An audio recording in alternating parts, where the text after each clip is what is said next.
When you see the traditional recycling logo on your trash, do you automatically put it in the recycling bin? If you do, you may be doing more harm than good. And that is why the Environmental Protection Agency, or EPA, is recommending the U.S. use a new symbol to show consumers what is and what is not recyclable. Our Tom Kowalski joins us with more on the reason behind the change. Tom, good evening. Well, Mike and Eva, according to CBS News, only about 5% of all recycled plastic actually ends up being recycled.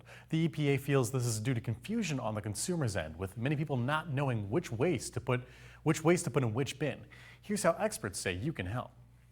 The classic tri-arrow recycling symbol may be getting thrown in the trash. The Environmental Protection Agency says it's because the logo is present on too many items, from milk jugs to chip bags, and that makes it difficult to recycle. Plastic resin identification codes, the 1, 2, 3 that you see at the bottom of a lot of plastic items, they have the chasing arrows around it, and that's part of the code. But the reality is that a lot of plastics can't be recycled. And so it is very confusing for people because if they see the chasing arrows, they assume that you can recycle that plastic. Most municipalities within the United States only accept plastics 1 and 2 for recycling. Sherry Mason, Director of Sustainability at Penn State Behrend, says it's also important to remove the cap before putting in the recycling bin. Usually the cap is made out of a different type of plastic. And so, one of the issues we have with plastics recycling is that in order to recycle plastic, we have to separate the different types of plastic from each other. And Mason feels the federal government needs to lay a nationwide set of recycling rules. I think our national government does need to create a nationwide policy and invest in this because we make trash, it's just a natural part of life.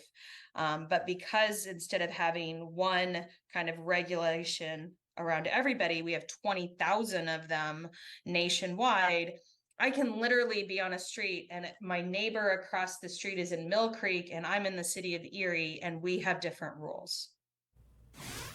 Now, it should be worth noting that the EPA hasn't officially thrown the current recycling logo in the bin yet. A new design still has not been finalized. But coming up at 6, we'll hear how Penn State Behrend is making an effort on their campus to make recycling a little bit easier. For now, live in the studio, Tom Kowalski, Erie News Now.